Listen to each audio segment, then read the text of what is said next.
بسم اللہ الرحمن الرحیم. خواتین و حضرات السلام علیکم. اگر سچ پوچھیں تو عمران خان کے اور ڈاکٹر ماہرنگ بلوچ کے اور ایسے بہت سے سیاسی قیدیوں کے ابھی تک باہر نہ آ سکنے کی اور پاکستان میں جمہوری حقوق اور انسانی حقوق بحال نہ ہو سکنے کی ایک بڑی وجہ یہ حکومت تو ہے ہی ہے، لیکن اس کے ساتھ ساتھ ڈونلڈ ٹرمپ بھی اس کی ایک بہت بڑی وجہ ہے. انہوں نے اس وقت پوری دنیا کو نکیل ڈال دی ہے. دوسری جنگ عظیم کے بعد سے لے کے اب تک باقی دنیا میں آگ لگتی رہے، جو بھی ہوتا رہے، یورپ سکون میں ہوتا تھا، اس کو کوئی ٹینشن نہیں ہوتی تھی. لیکن اب ڈونلڈ ٹرمپ نے یورپ کو بھی پسوڑی ڈال کر رکھ دی ہے. سب پریشان ہیں کہ یہ جو ہم امریکہ کے پیچھے دم چلے بن کر،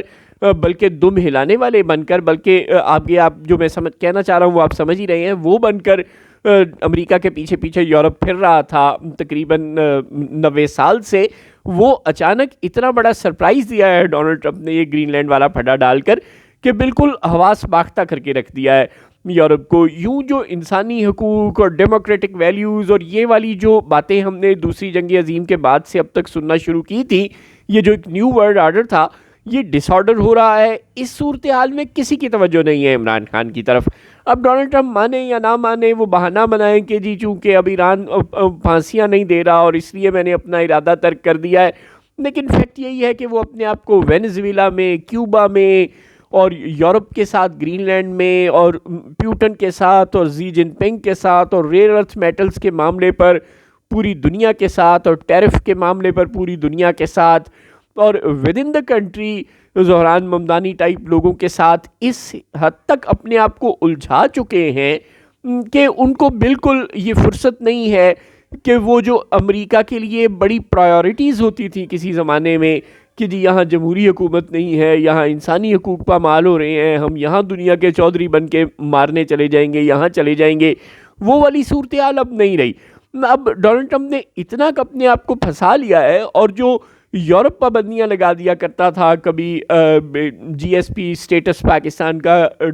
ڈاؤن گریڈ کیا گیا، کبھی فائنینشیل ایکشن ٹاسک فورس کے ذریعے پاکستان کو تنگ کیا گیا، اسی طرح دیگر ترقی پذیر اور پسماندہ ملکوں کو بھی تنگ کیا گیا، اور ایسے بہت سے حربے استعمال کیے گئے. وہ والی باتیں، ٹریڈ بینز، یورپی یونین. اب دیکھیں نا، جہاں یورپ کو یہ اپنی لالے پڑے ہوں کہ کس وقت پوری یورپی یونین پر امریکہ 200% ٹیرف لگا دے اور ان کی جو مصنوعات کھربوں ڈالر کی جاتی ہیں ہر سال امریکہ، وہ اگر جانا بند ہو جائے یا ان کے تیل کے روٹس پر امریکہ ڈاکہ ڈال کے بیٹھ جائے، جس طرح وینزویلا کا اس نے محاصرہ کیا ہے، وہ ڈنمارک کا یا انگلینڈ کا یا فرانس کا یا جرمنی کا یا اٹلی کا کسی بھی ملک کا محاصرہ کر کے بیٹھ جائے کہ چلو میں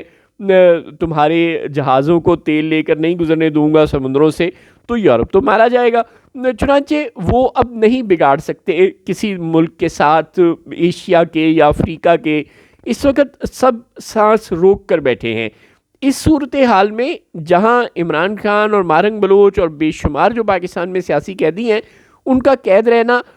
اس حکومت کی جو کہ پاکستان کی حکومت ہے، اس کے جبر کی وجہ سے تو ہے ہی ہے، لیکن ساتھ انٹرنیشنل سچویشن بھی ایسی ہے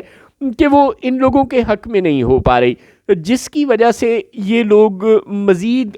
لمبی کشت کاٹنے پر مجبور ہیں. لہٰذا اگر بلاول بھٹو اب ہمت کر کے اس حکومت کی کشتی سے اتر گئے اور انہوں نے مزید سرنڈر ڈاکومنٹ پہ دستخط کرنا ضروری سمجھا، جو کہ اسٹیبلشمنٹ کو لگ رہا ہے کہ اس کے پاس مزید اختیار ہونا ناگزیر ہے. اس کو لگ رہا ہے کہ جیسے جیسے حالات دنیا کے تبدیل ہو رہے ہیں، مڈل ایسٹ میں یا کسی بھی جگہ اگر امریکہ پاکستان کی مدد مانگتا ہے اور اسٹیبلشمنٹ کے ہاتھ میں ڈائریکٹ اختیار نہیں ہوتا، تو پھر پولیٹیکل گورنمنٹ اور امریکہ کے درمیان میں سینڈوچ ہونا اسٹیبلشمنٹ کے لیے ذرا مشکل ہو جائے گا. لہٰذا وہ چاہتی ہے کہ اس سے پہلے کہ ڈونلڈ ٹرمپ فلسطین میں آئیں یا وہ ایران پر حملہ کریں یا وہ کوئی افغانستان کے ساتھ چابہار کا متکا لگائیں یا وہ کوئی اور پھڈا ڈالیں اس ریجن میں یا یورپ میں،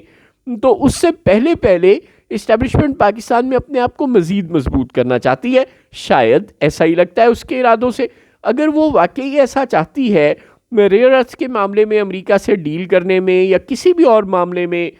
وہ یہ چاہتی ہے کہ اس کے ہاتھ مزید کھل جائیں، تو پھر اسے 28ویں ترمیم میں جو مائنز اینڈ منرلز ہے اس پر اسلام آباد کا زیادہ حق چاہیے. بہت سے معاملات میں اس کو پھر مزید چھوٹ چاہیے، اور وہ اگر بلاول دینے پر تیار نہیں ہوتے اور وہ عمران خان کی لائن اختیار کرتے ہیں، یعنی اپنے مطلب ڈیموکریٹ بننے کی کوشش کرتے ہیں، تو پھر ہی کچھ ہو سکتا ہے اس سسٹم میں کوئی ہلچل مچنے کی. ورنہ اگر بلاول بھٹو نے مکمل طور پر سرنڈر ڈاکومنٹ پہ دستخط کر دیا تو پھر بالکل بات وہی ہوگی کہ 25 سال کی عمر والا ووٹر اور 30 سال کی عمر والا ووٹر، اور اسمبلی کی میعاد 5 سال سے بڑھا کر 7 سال یا 8 سال یا 10 سال. پھر یہ جو آپ افواہیں سن رہے ہیں، پھر بالکل ان کو میٹیریلائز کرنے کی طرف بھی حکومت جا سکتی ہے، کیونکہ اس کو بہت اچھی طرح سے سمجھ آ گئی ہے کہ اسٹیبلشمنٹ کو، نون لیگ کو، پیپلز پارٹی کو اب پاکستان میں ووٹ نہیں پڑنے والا.